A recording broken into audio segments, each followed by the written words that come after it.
Hi guys, आज मैं आपको क्लास 10 का मानव पाचन तंत्र बायोलॉजी का क्वेश्चन समझाऊंगा चित्र समेत। ठीक है, बस आप अच्छी तरह से समझ लेना। आपका एक एक क्लियर एक एक मतलब पॉइंट कवर हो जाएगा। ठीक है, एक एक पॉइंट आपको कवर हो जाए। एकदम बेसिक है। ठीक है, आज एकदम बेसिक है, सरल भाषा में है, आपको समझने में कोई परेशानी नहीं होगी। ठीक है, बस शुरू से लेकर अंत तक जरूर देखना, फिर मुझे बताने सर ये समझ में नहीं आया या आपने क्या बता दिया, कुछ पता ही नहीं चला। ठीक है, बस आप, ये मेरा विश्वास है कि आप शुरू से लेकर अंत तक जरूर समझना, एक एक कॉन्सेप्ट क्लियर हो जाएगा ये आपका। ठीक है, बायोलॉजी का इम्पोर्टेंट क्वेश्चन है, पिछले साल आया था। ठीक है, अगले साल आ सकता है।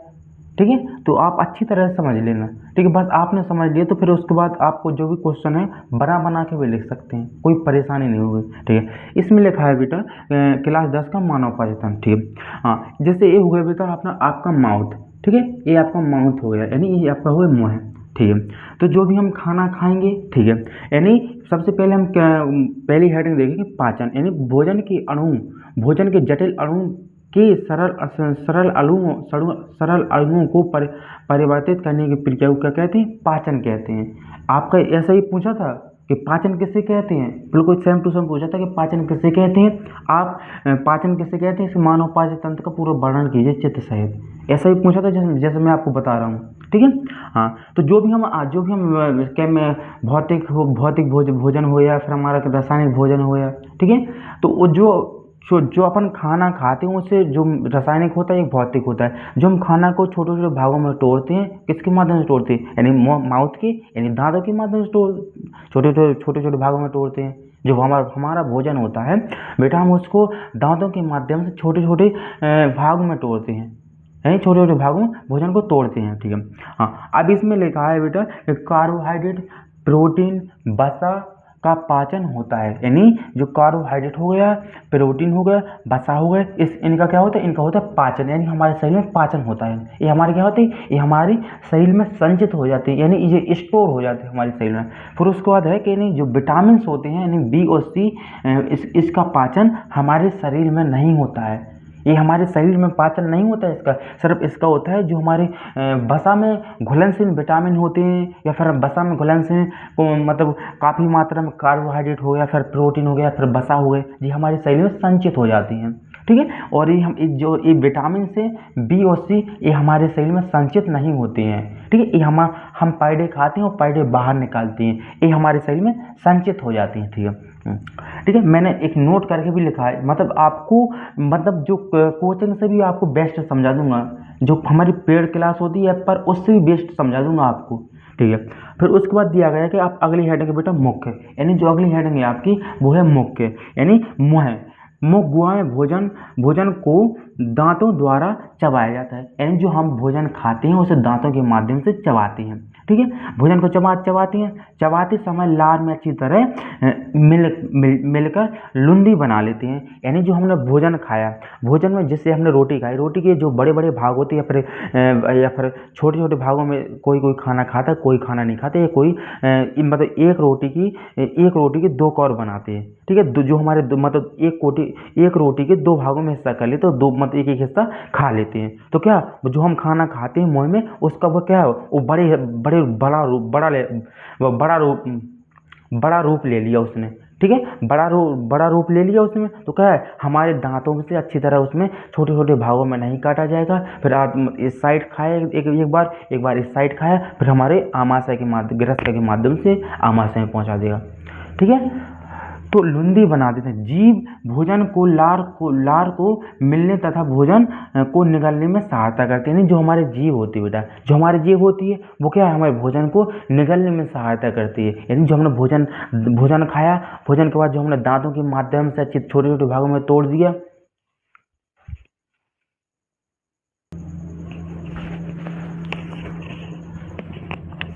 यानी जो हमारा मुंह होता है मुंह में हम खाना खाते हैं, खाना के माध्यम से बड़े बड़े भागों में भोजन को खा लेते हैं, ठीक है। तो दांतों के माध्यम से अच्छी तरह उसको पीसते हैं, नहीं दांतों के माध्यम से जो हमारा भोजन मुख में है उसे अच्छी तरह दांतों के माध्यम से पीसते हैं। जब भोजन हमारा अच्छी तरह पिस जाएगा तो जो हमारे मुंह की लार होती है वो भोजन में अच्छी तरह मिक्स हो जाएगी, ठीक है। जो हमारी लार होती है भोजन में, वो मुंह में, वो हमारी क्या है, भोजन में अच्छी तरह मिक्स हो जाएगी।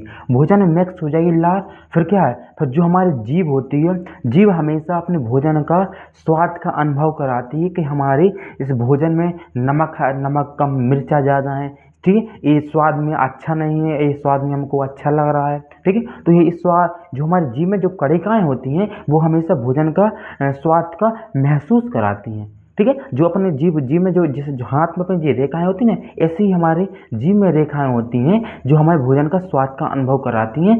फिर उसके बाद हमारा जो भोजन, बाकी जो भोजन बचा है, फिर उसके माध्यम से लुंदी बनाकर, जीभ के माध्यम से लुंदी बनाकर ग्रस्का के माध्यम से सीधे कहाँ ले जाएंगे, आमाशय में ले जाएंगे, ठीक है, ठीक है।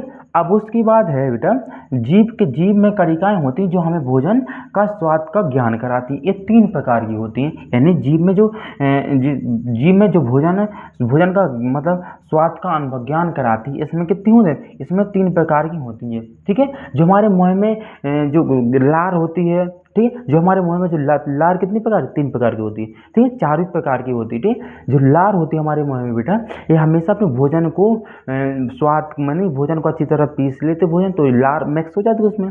तो हमेशा जब भी ये भोजन में लार अच्छी तरह मिक्स हो जाती है तो भोजन हमेशा अपना भोजन मतलब मीठेपन का स्वाद का अनुभव कराती है। कभी भी आप अच्छी तरह भोजन को अच्छी तरह से पीसना भोजन को, ठीक है।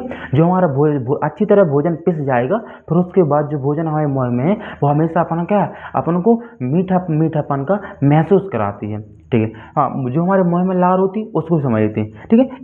एक होती बेटा आपका टाइलिन, ठीक है। एक तो हमारा टाइलिन हो गया, जो हमारा टाइलिन है वो अब एक होती है हमारी टाइलिन, एक होती है हमारी डाइस्टेज, एक होती है लाइसोजाइम, ठीक है। 3 टाइप की होती हैं ये, ठीक है, जो हमारे मुंह में पाई जाती है। टाइलिन और डाइस्टेज हमेशा एक काम करती हैं, स्टार्च का पाचन करती हैं, यानी जो भोजन में जो हमारा भोजन है उसमें जो स्टार्च पाई जाएगी वो हमेशा भोजन का वो स्टार्च का पाचन करेगी, ठीक है। फिर उसके बाद दिया गया लाइसोजाइम, यानी जो हमारे मुंह में लार पाई जाती है, ठीक है, जो हमारे मुंह में लार पाई जाती है उसमें हमेशा लार में कई प्रकार के जीवाणु बैक्टीरिया होते हैं, ठीक है। तो हमेशा जो लाइसोजाइम होती है वो हमेशा जीवाणु कीटाणु मारने में मदद करती है, ठीक है। आया आपको इतना समझ में, ठीक है। हमने टाइलिन बता दिया, डाइस्टेज और लाइसोजाइम बताइए, ठीक है, तीनों को काम बता दिया, ठीक है। फिर उसके बाद मैंने नोट करके आपको लिखा है कि मनुष्य में प्रतिदिन 3 लीटर लार बनती है, जो यानी जो मनुष्य हैं, जो हमारे मनुष्य हैं, जो उनमें हमेशा पर डे यानी दिन में 3 लीटर लार पर डे बनती है, ठीक है। आया समझ में। अब इसके बाद दिया गया बता गिरस्का या गिरसनली, यानी गिरस्का यानी गिरसनली, ठीक है। जो हमने भोजन खाया, भोजन के पीछे जो हमारा जो फूड पाइप होती है इसको कहते हैं हम गिरस्का या फिर गिरसनली, ठीक है। जो हमारे फूड पाइप है, जो हमारा भोजन मुंह के बाद जो भोजन है हमारा, जो मुंह के बाद भोजन जहाँ जाएगा, जिस स्थल से जाएगा, जिस रास्ते से जाएगा, उसी को कहते हैं बेटा हम गिरसनली या फिर गिरस्का, ठीक, आया समझ में, ठीक है। हाँ, तो मुख गुहा का पिछला भाग ग्रसनली कहलाता है, यानी मुख गुहा का पिछला भाग क्या कहलाता है, ग्रसनली या गिरस्का कहलाता है, ठीक है, ठीक है। इसकी लंबाई कितनी होती है, इसकी लंबाई होती है बेटा 25 सेंटीमीटर। इसकी लंबाई कितनी, जो हमारी जो गिरस्का है इसकी लंबाई कितनी होती है, इसकी लंबाई होती है बेटा 25 सेंटीमीटर। आया समझ, इसकी लंबाई कितनी, 25 सेंटीमीटर, ठीक है, होती है, जो सीधे आमाशय में खुलती है, यानी जो गिरस्का है, जो फूड पाइप लाइन है, वो हमारी सीधे कहाँ खुलती है, वो खुलती है सीधे हमारी आमाशय में खुलती है, ठीक है। इसके माध्यम से भोजन आएगा, फिर फूड पाइप के माध्यम से भोजन आएगा, फिर कहाँ खुलेगी, सीधी खुलेगी बेटा आपकी आमाशय में। आया समझ में, आमाशय में खुलेगी ये हमारी, ठीक है। इसमें पाचन क्रिया नहीं होती, यानी जो हमारी गिरस्का है ठीक, जो हमारी गिरस्का है इसमें पाचन क्रिया नहीं होती। इसमें पाचन क्रिया कहाँ से हो जाएगी, नहीं होगी ना। जो हमारा पूरा पाचन का प्रोसेस है वो हमेशा अपना कहाँ होता है, वो हमेशा होता है अपने आमाशय में। ठीक है, पाचन क्रिया हमेशा गिरस्का में नहीं होगी, 0% भी गिरस्का में नहीं होगी। ठीक है, वो हमारी पाचन क्रिया कहाँ होगी, वो पाचन क्रिया होगी बेटा हमारी आमाशय में होगी। ठीक है, ये पूर्णतः मांसपेशियों की बनी होती है। यानी जो है मतलब जो गिरस्का है ये हमेशा मांसपेशियों की बनी रहती है। ऐसा तो है नहीं कोई कि मतलब हमारी मतलब किसी के शरीर में प्लास्टिक की है, किसी के शरीर में पन्नी की है, किसी के शरीर में लकड़ी की, किसी के शरीर में लोहा की, ऐसा तो है नहीं। ये हमेशा मांसपेशियों की बनी रहेगी। क्यों ये हमारे शरीर में है। जो शरीर किसका बना है, ये शरीर हमारा बेटा बना है मांसपेशियों का। तो इसके शरीर के अंदर जितने भी पार्ट होंगे, जितने भी अंग होंगे, वे हमेशा जो जितने भी पार्ट होंगे वे हमेशा हमारे मांसपेशियों के बने होंगे। ठीक है, आए समझ में। ठीक है, इसके गिरस्का या गिरस्का या ग्रसनली या फिर इसको क्या कहते हैं, बोरस भी कहते हैं। ठीक है, आप बाई चांस आपसे ऑप्शन में पूछ लेगा कि जो हमारी फूड पाइप है इसको क्या कहा जाता है, ग्रसनली नहीं बताएगा आपसे, ना आपसे क्वेश्चन में दिखेगा कहीं। ठीक है ना, गिरस्का दिखेगा कहीं, आपसे पूछेगा जो हमारे बोलस है, बोलस कहाँ पाई जाती है, बोलस का काम क्या है। ठीक है, एक किसकी बनी होती, ऐसा पूछेगा आपसे। आया समझ में। ठीक है, अब इसके बाद है हमारी हेडिंग है बेटा आमाशय। यानी जो हमारी जो ग्रस्का के माध्यम से, जो फूड पाइप के माध्यम से भोजन हमारे आमाशय में आया है। ठीक है, आमाशय में आया है, आमाशय का क्या काम है। ठीक है, तो अगली हेडिंग क्या है, अगली हेडिंग बेटा आपकी आमाशय। ठीक है, ठीक है, तो आमाशय में है बेटा, तो आमाशय की आकृति जी आकार की होती है। यानी जो हमारा आमाशय होता है, जी आमाशय है जो ये हमारा किस टाइप का होता है, ये हमेशा जी आकार का होता है। ठीक है, आमाशय आहार नली का सबसे चौड़ा भाग होता है। यानी जो आहार नाल, यानी जो हमारे आहार नाल का मतलब है जो हमारा भोजन जिस रास्ते से जाता है। ठीक है, उसी को कहा जाता है आहार नाल। ठीक है, तो क्या है, यह हमारे शरीर, यह वो आहार नली का सबसे चौड़ा भाग होता है। ठीक है, यानी जो हमारा आमाशय है बेटा, ये क्या है, सबसे चौड़ा भाग होता है। ठीक है, इसकी संरचना थैलीनुमा होती है। जो इसकी संरचना है बेटा, जो इसकी संरचना है क्या कैसी होती है, थैलीनुमा होती है। आया समझ। ठीक है, और आमाशय भोजन जो हमने भोजन खाया मुख के माध्यम से, गिरस्का के माध्यम से, जो हमारा भोजन कहाँ है, जो हमारा भोजन आया है आमाशय में आया है। तो आमाशय में आया तो इसमें आमाशय में हमारा भोजन 4 घंटे तक रुकेगा। ठीक है, 4 घंटे तक रुकेगा। जो कि 4 घंटे में जो उसमें क्रिया होगी, जो मतलब कई प्रकार के रिएक्शन होते हैं उसमें, तो हमारे 4 घंटे में सारी रिएक्शन हो जाएंगी। ठीक है, सारी रिएक्शन हो जाएगी। यानी मतलब जो हमारा जिस अंग, जो हमारा आमाशय के अंदर जितने भी अंग पाए जाते हैं। ठीक है, सबका अलग अलग काम होता है कि इसका काम ये है, इसका काम ये है, इसका काम ये। आया समझ। ठीक, तो थैलीनुमा होती है। यह भोजन को कितनी 4 घंटे तक रुकता है इसमें भोजन आमाशय में। ठीक है, इसके 3 भाग होते हैं। ऊपर का भाग कहलाता है बेटा कायडिक। यानी जो हमारा ऊपर का भाग क्या कहलाता है, कायडिक कहलाता है। ठीक है, बीच का भाग कहलाता है बेटा फंडा, और नीचे का भाग, लास्ट का भाग कहलाता है पाइलोरिक। ठीक है, ये होती है हमारी इसकी। ठीक, तो अगली हेडिंग है बेटा आपकी कायडिक। यानी जो ऊपर का भाग कायडिक होता है, यानी आमाशय का जो ऊपर का भाग होता है वो उसे कहते हैं कायडिक। कायडिक का काम क्या होता है। ठीक है, कायडिक में HCl एसिड पाए जाते हैं। यानी इसमें एक एसिड पाया जाता है जिसे कहते हैं हम HCl। ठीक है, HCl बेटा जी क्या कहलाता है, हाइड्रोक्लोरिक एसिड जो हमारे आमाशय में पाया जाता है। एक प्रकार का जी क्या है, एक प्रकार का एक हमारा केमिकल है जो हमारे शरीर में पाया जाता है। ये प्रकृति रूप में जो हमें मतलब बचपन से हमारे आमाशय में उगता है। एक प्रकृति स्तर पर HCl है। यानी ये क्या है, रासायनिक केमिकल है। ठीक है, हाइड्रोक्लोरिक एसिड। ऐसे में हाइड्रोक्लोरिक एसिड। ठीक, HCl का फुल नाम क्या होगा, हाइड्रोक्लोरिक एसिड। ऐसे में ठीक है, अब इसके बाद ठीक है, और भोजन को अम्लीय बनाता है। यानी जो हमारा HCl है भोजन को अम्लीय बनाता है। ठीक है, फिर इसके बाद है बेटा कि तथा एंजाइम की क्रिया को तेज बढ़ा देता है। यानी जो हमारा भोजन है भोजन जो हमारा भोजन आमाशय में जाएगा, आमाशय में जो ऊपर का भाग होता है, बीच का, नीचे का, ठीक है। मतलब सबका काम अलग अलग हुआ। ऐसा तो ऐसा नहीं कि मतलब कायडे का वही काम है, वही काम फंडक का है, वही काम क्या है, वही काम है पाइलोट एसिड का है। ऐसा तो है तो नहीं, ऐसा तो होगा नहीं। जिसका काम जो होगा वही अपना काम करेगा, ठीक है। फिर इसके बाद दिया गया बेटा अब बीच की हेडिंग है नहीं, ऊपर वो आमाशय का ऊपर का भाग कैसे क्या क्या, क्या कहलाता है, फंडक कहलाता है। बीच का भाग क्या कहलाता है, बीच का भाग कहलाता है वो फंडक कहलाता है। और आमाशय का ऊपर का भाग कहलाता है बेटा कायड, बीच का भाग फंडक, ठीक है। अब फंडक में क्या है देखो बेटा, यानी फंडक यह भोजन अधिक समय तक रखता है। यानी जो हमारा फंडक है, यानी आमाशय का बीच का भाग है, यह भोजन को अधिक समय तक रखता है, ठीक है। इसकी संरचना कांटेनुमा होती है। यानी जो हमारा फंडक होता है, जो अंदर का भाग है, जो अंदर की संरचना है आमाशय फंडक की अंदर का भाग है, जो उसमें कैसी संरचना होती है, उसकी संरचना होती है कांटेनुमा, ठीक है। इसकी संरचना कैसे, इसकी संरचना होती है कांटेनुमा, ठीक है। जो हमें भूख लगने पर हमें महसूस करा देता है। ऐसा तो है नहीं बेटा कि क्या बोले कि हमारे पेट में बहुत बहुत बहुत तेज भूख लगी है, बोले हमारे पेट में चूहा लौटते। ऐसा तो है, चूहा कहाँ से आएंगे यार तुम्हारे पेट में, चूहा कहाँ से आएंगे, ठीक है। चूहा नहीं आ सकते तुम्हारे पेट में, ठीक है। वो तो एक कहावत है कि जब हमें भूख लगती है तो हम लोग कहते हैं बोले हमारे पेट में बहुत चूहे लौट रहे हैं, ठीक है। एक कहावत है ये। ऐसा तो है नहीं कि बोले हमारे पेट में चूहे आ जाए,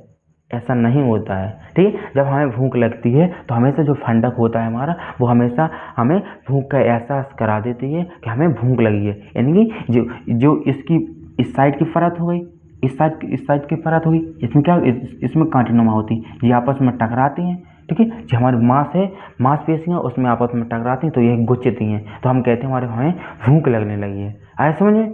एक आपको जो इतना कंसेप्ट बताई, आपका कंसेप्ट क्लियर हो गया, ठीक। बस आप अच्छी तरह देखना, एक कंसेप्ट क्लियर करा दूंगा, ये मेरा वादा है। बस आप 2-3 बार वीडियो को देख लेना, एक एक हेडिंग आपको अच्छी तरह समझ आएगी। आप लिख सकते हैं तो आप लिख सकते हैं, मैं एक्साइट हो गया, ठीक है। अब अगली हेडिंग क्या है, अगली हेडिंग है बेटा अपनी पाइलोरिक एसिड। अब पाइलोरिक एसिड में क्या है, क्या काम है, ठीक है।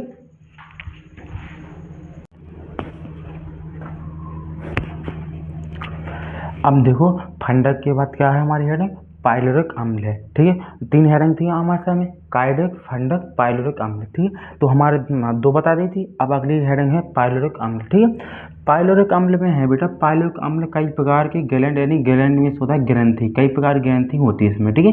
इसमें जटिल रस निकलता है, यानी जो हमारी पाइलोरिक अम्ल है उसमें क्या निकलता है, उसमें निकलता है जटिल रस, ठीक है। कैसे जटिल रस, ये जटिल रस 2 प्रकार की पाई जाती हैं। किसमें पाई जाती है, पाइलोरिक अम्ल में, ठीक है। 2 प्रकार की पाई जाती है, एक तो होता है हमारा पेप्सिन, एक रेनिन। अब पेप्सिन देखो बेटा, ये सामान्यतः प्रोटीन का पाचन करता है। यानी हमारे शरीर में जितने भी अंग हैं, हमारे शरीर में जितने भी अंग हैं, सबका अलग अलग काम होता है। यानी सब अलग अलग प्रकार के डिवाइड होते हैं, सब में अलग अलग प्रकार के बटे होते हैं, यानी सबका काम अलग अलग होता है। यानी इसका काम ही है तो उसका काम ही है। ऐसा नहीं कि सारा एक, मतलब हमारे शरीर में एक अंग है, यानी इतने प्रकार के अंग हैं। तो फिर हमारा जैसे यकृत है, तो यकृत में क्या, यकृत में उसका काम अलग होता है, पित्ताशय का काम अलग होता है, ठीक है। बड़ी आंत का काम अलग होता है, सबका टोटल काम अलग अलग होता है। आज समझिए, ऐसे इसमें पेप्सिन में है बेटा, यह सामान्यतः प्रोटीन का पाचन करती है। यानी जो हम प्रोटीन खाते हैं, जैसे प्रोटीन, जैसे हमारे मशरूम हो गया, चना हो गए, ठीक है। इन चीज़ों में, सोयाबीन हो गए, इनमें क्या, इनमें प्रोटीन की मात्रा अधिकतम पाई जाती है, ठीक है। मशरूम में वैसे सबसे ज़्यादा मात्रा पाई जाती है प्रोटीन की, ठीक है। तो यह क्या है, यह प्रोटीन का पाचन करता है। यह भोजन में मौजूद प्रोटीन को पेप्टोन में परावर्तित कर देता है। यानी जो प्रोटीन है, यानी जो हम खाना खाते हैं, खाना में जो प्रोटीन है, यह प्रोटीन को काय में कन्वर्ट कर देते हैं, यानी पेप्टाटोन, ठीक है। पेप्टाटोन में परावर्तित कर देता है, प्रोटीन को पेप्टाटोन में परावर्तित कर देता है, ठीक है। फिर इसके बाद अगली हेडिंग है रेनिन।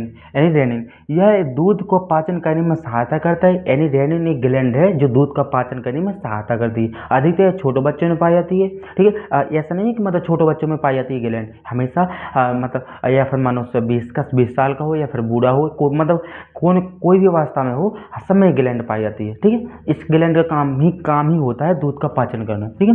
तो यह दूध का पाचन करने में सहायता करता है। यह विशेष प्रकार का एंजाइम है। कौन है विशेष प्रकार का एंजाइम, यानी रेनिन है, जो जो बच्चों में ज़्यादा मात्रा में स्रावित होता है, यानी जो बच्चे होते हैं बच्चों में अधिकतम मात्रा में पाया जाता है, यानी अधिकतम मात्रा में स्रावित होता है, यानी छोटे बच्चे जैसे गर्भ मानी छोटे बच्चे हैं, ठीक है, तो वो माँ का दूध पीते हैं, तो पता है कि अगर उसने पेट भर के दूध पी लिया, यानी पेट भर के वो अच्छी तरह अफर गया, यानी उसका अच्छी तरह पेट भर गया, तो क्या जैसे कोई खिलाता है उसको, तो खिलाते समय उसका पेट दब गया या फिर उल्टा हो गया, तो क्या दूध को इतनी मतलब जल्दी कन्वर्ट कर देता है दही में, तो क्या दूध की पलटी थोड़ी होती है, उसको दूध की पलटी नहीं होगी, उसको होती दही की पलटी, ठीक है, दही टाइप का होता है वो, ठीक है, तंत्र दानी टाइप की, ठीक है, ये अधिकतर छोटे बच्चों में सबसे ज़्यादा होता है, ऐसा नहीं कि अब जो हम लोग हैं अपन लोग में होता है, ऐसा नहीं होता है, या दूध खाया, दूध का पलटी होगा तो भाई सीधा वो डायरेक्ट दही में कन्वर्ट हो गया, बहुत मिनिमम कम ही होता है, ठीक है, मैक्सिमम हमेशा ज़्यादा छोटे बच्चों में होता है, ठीक है, तो यह दूध में मौजूद किलोसिन प्रोटीन को कैल्शियम पैरा कैसिनेट के रूप में बदल देता है, यानी ये बदलता है किलोसिन को प्रोटीन को पैरा कैसिनेट में परावर्तित कर देता है, और पेप्सिन में क्या था, पेप्सिन में था प्रोटीन को किसमें कन्वर्ट कर देता है, यानी परावर्तित कर देता है, पेप्टोन में परावर्तित करता है, ठीक है, समझे, ठीक है।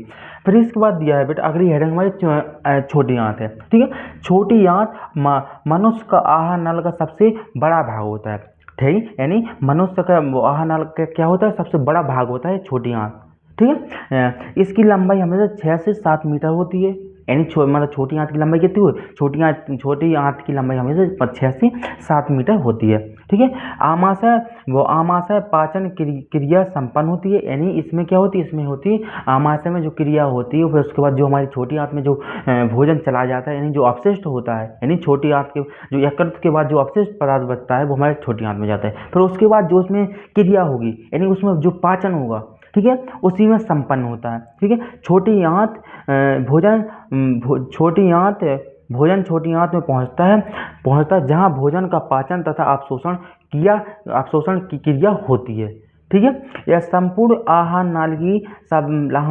नाल की लंबाई 9 मीटर होती है, 9 मीटर या फिर 32 फीट होती है, ठीक है, ऐसे में पाचन संबंधित सबसे अधिक कार्य छोटी आंत में होता है, यानी पाचन संबंधित जितने भी कार्य होंगे, ठीक है, आमाशय के बाद पहले है फिर हमारा आमाशय, फिर उसके बाद क्या छोटी आंत है, यानी आमाशय के बाद जो भी पाचन क्रिया बचेगी वो हमारी कहाँ होगी, वो हमारी छोटी आंत में होगी, ठीक है, छोटी आंत में होगी, ठीक है, छोटी आंत मतलब छोटी आंत में होगी, यह हमारे शरीर में कुंडलित रूप में व्यवस्थित होती है, यानी जो हमारी छोटी आंत होती है वो क्या होती है, कुंडलित रूप में व्यवस्थित होती है, जी हमारी छोटी आंत, यानी जो अंदर की छोटी आंत है वो हमारी किस टाइप में होती है, वो हमारी कुंडलित रूप में व्यवस्थित होती है, ठीक है, यानी कुंडलित रूप को मतलब ये मतलब अच्छी तरह से व्यवस्थित हो, ऐसा नहीं कि मतलब यही निकल गया इसका पार्ट, उस साइड निकल गया उसका पार्ट, या फिर इसका पार्ट इस साइड निकल, ऐसा तो होता नहीं, वो हमेशा कुंडलित रूप में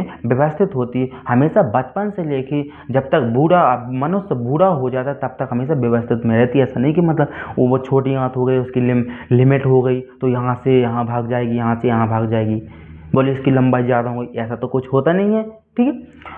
फिर उसके बाद है बेटा अगली हेडिंग यकृत, यानी जो हमारा यकृत है बेटा, ठीक है, जो हमारा यकृत है, यकृत हमारे शरीर की सबसे बड़ी ग्लैंड होती है, यानी सबसे बड़ी क्या होती है, ग्लैंड, यानी सबसे बड़ी ग्लैंड का मीन्स मतलब होता है सबसे बड़ी ग्रंथि होती है पूरे मनुष्य में सबसे बड़ी ग्लैंड कहाँ होती है, यकृत में होती है, यानी यकृत सबसे बड़ी ग्लैंड है, ठीक है, यकृत पित्तरस का निर्माण करता है, यानी यकृत है जो बेटा आपका यह पित्तराशय, यानी पित्तराशय से क्या निकलता है, पित्तरस निकलता है, यानी यकृत पित्तरस का निर्माण यानी स्रावित करता है, ठीक है, निर्माण करता है, ठीक है, यकृत पित्तरस का निर्माण करता है, यकृत अपशिष्ट पदार्थ को शरीर से बाहर निकालता है, यानी जितने भी अपशिष्ट पदार्थ हैं उससे बाहर निकालता है, ठीक है, फिर उसके बाद है यकृत जहरीले पदार्थों को रक्त में साफ करता है, यानी जितने भी, जैसे अगर हम पूछें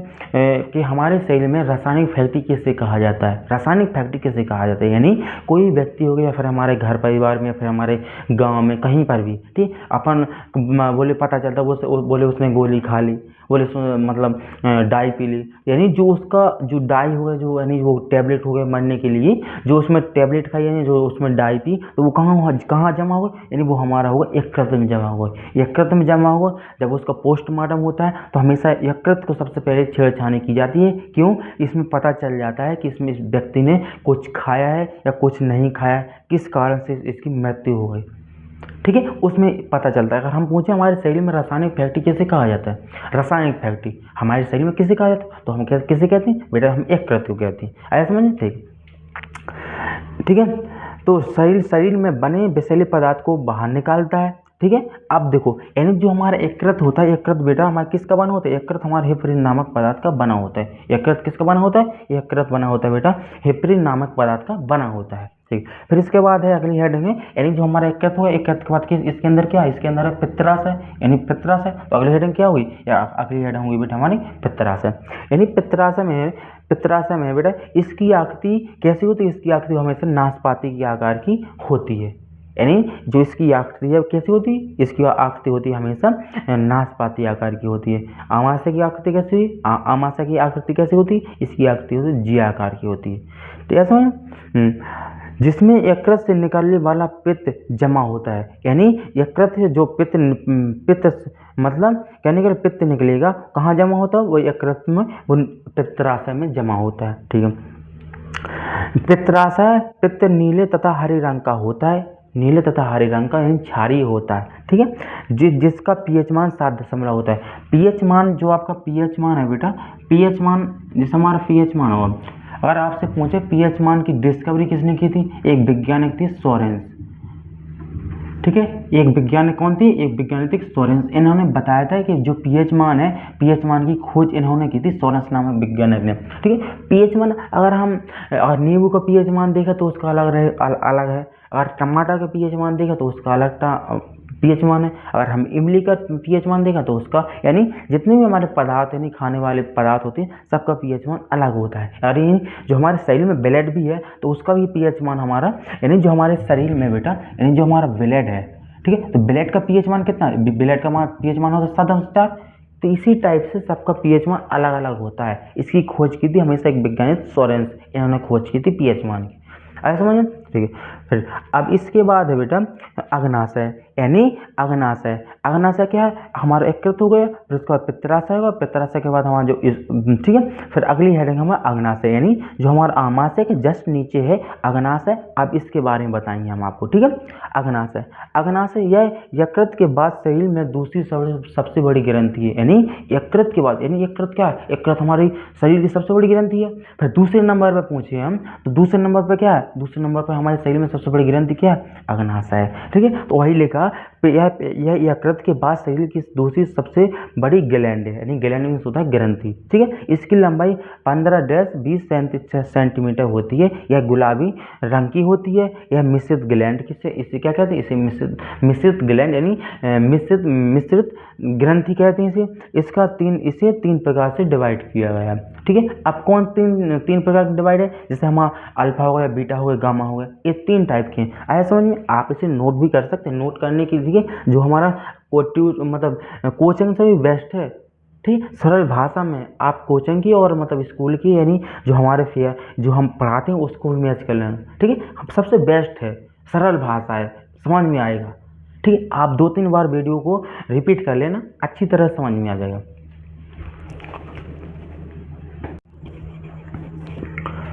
अब अगली हेडिंग क्या है, अगली हेडिंग है बीटा सेल्स, ठीक है। बीटा सेल्स है। अब इसमें क्या होता है देखो, यानी बीटा सेल्स इंसुलिन हार्मोन्स को स्रावित करता है, यानी क्या है, इंसुलिन हार्मोन्स को स्रावित करता है। बीटा सेल्स कहाँ से है, बीटा सेल्स हमारे क्या है, अग्नाशय के पार्ट है, ठीक है। इसमें अल्फा बीटा गामा होती है।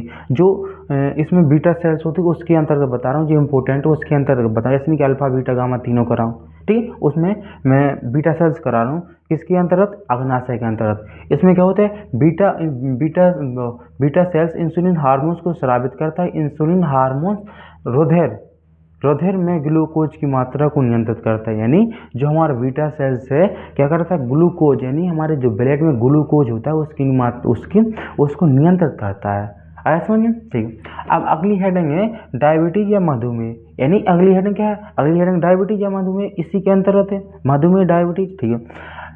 डायबिटीज लेटेस्ट रक्त में अत्यधिक शर्करा के कारण अग्नाशय की बीटा सेल्स इंसुलिन हार्मोन को स्रावित करती है, ठीक है, जो ब्लड में शर्करा का निर्माण करने में सहायता करता है, यानी जो शर्करा का निर्माण करने में सहायता करता है, परंतु अत्यधिक इंसुलिन के कारण ब्लड यानी रक्त शर्करा अधिक कारण बन जाने से रक्त में ग्लूकोज की मात्रा बढ़ा देता है। रक्त में ग्लूकोज की मात्रा बढ़ा देता है, तो इसे ही मधुमेह या डायबिटीज कहते हैं। यानी रक्त में ग्लूकोज की मात्रा ज़्यादा हो जाए तो क्या हो जाए, मधुमेह या डायबिटीज। मतलब जो ये डायबिटीज या मधुमेह रोग हुए वो हमेशा चीनी हमेशा खा नहीं सकता है, ठीक। उसी कारण क्या है, जो हमारा ब्लड होता है, ब्लड में ग्लूकोज की मात्रा बढ़ा देता है, यानी ग्लूकोज की मात्रा यानी जो हमारी शक्कर जो जितने भी मीठा है, जैसे हमारे या फिर हम कह सकते हैं जितने फल में है, या फिर हमारे चीनी या गुड़ हो गया, इनका जो मीठे होते, तो ऐसा ही एक पदार्थ होता है जो हमारे ब्लड में ग्लूकोज की मात्रा को बढ़ा देता है। तो उससे क्या हो जाता है, उससे क्या हमारा डायबिटीज या मधुमेह रोग हो जाता है। ऐसा समझिए, ठीक है।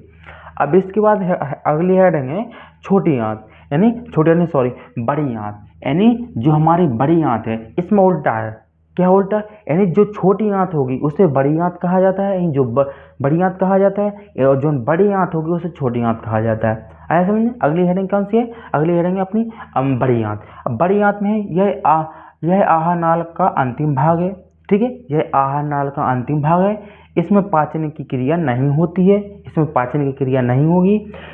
यह लगभग 1.50 से 1.80 मीटर होती है। इसकी लंबाई कितनी होती है, 1.50 से 1.80 मीटर होती है, ठीक है, तथा चौड़ाई होती है 6 सेंटीमीटर। इसकी चौड़ाई कितनी हो, इसकी चौड़ाई होती है 6 सेंटीमीटर, यानी जो चौड़ाई है, ठीक है, जो वाली चौड़ाई यानी जो बीच, जैसे ये हो गया, अभी जो बीच का भाग है इसी को कहा जाता है चौड़ाई, ठीक है। तो इसमें जो चौड़ाई है कितनी है, 6 सेंटीमीटर है, ठीक है। यह भोजन के खनिज लवण तथा जल का अवशोषण करता है, यानी भोजन में जो खनिज पदार्थ थे तथा और जल इनका क्या करता है, अवशोषण करता है, ठीक है। आए समझ। अगली हेडिंग बेटा मलाशय। मानव तथा अन्य स्तनधारियों का मलाशय सीधा होता है, ठीक है। कुछ स्तनधारी जंतु हो गए या फिर कुछ स्तनधारी मनुष्य हो गए, क्या इनका मलाशय कैसा होता है बेटा, सीधा होता है। ऐसे में सीधा मनुष्य में इसकी लंबाई लगभग 10 से 15 सेंटीमीटर होती है। जो मलाशय इसकी लंबाई कितनी है, 10 से 15 सेंटीमीटर होती है, जो अपशिष्ट मल को शरीर से बाहर निकालने का कार्य करता है। यानी जो इसका कार्य क्या है, यानी शरीर में जो अपशिष्ट पदार्थ बने हैं, जो बन रहे हैं, जो बन के तैयार हो गए हैं, इन्हें क्या, इन शरीर से बाहर निकालने का काम करता है, ठीक है। पाचन की क्रिया पूर्ण होने से जो अपशिष्ट पदार्थ मल के रूप में बाहर निकल जाता है, यानी जो हमारे शरीर में जो हमने भोजन खाया, भोजन के बाद हमारे भोजन का पाचन हुआ, फिर उसके बाद और पाचन हुआ, जितना भी पाचन होगा, फिर उसके बाद जो अपशिष्ट पदार्थ बचेगा वो हमारे किसके माध्यम से, वो हमारा मल के माध्यम से बाहर निकल जाएगा। ऐसे में हाँ, अब देखो समझा दिया, आया समझ में, एक एक पॉइंट मैंने आपको क्लियर कर दिया, ठीक है। अब जो अगर आपको समझ में नहीं मतलब आएगा तो आप 3-4 बार वीडियो को रिपीट कर लेना, 3-4 बार वीडियो को देख लेना, ताकि हमें जो कंसेप्ट है वो क्लियर हो जाए, ठीक है। क्योंकि अगले 4 मंथली 4.5 या 5 मंथली में आपकी बोर्ड के एग्ज़ाम आ जाएंगे, फिर आप कुछ नहीं कर सकते हैं, ठीक है।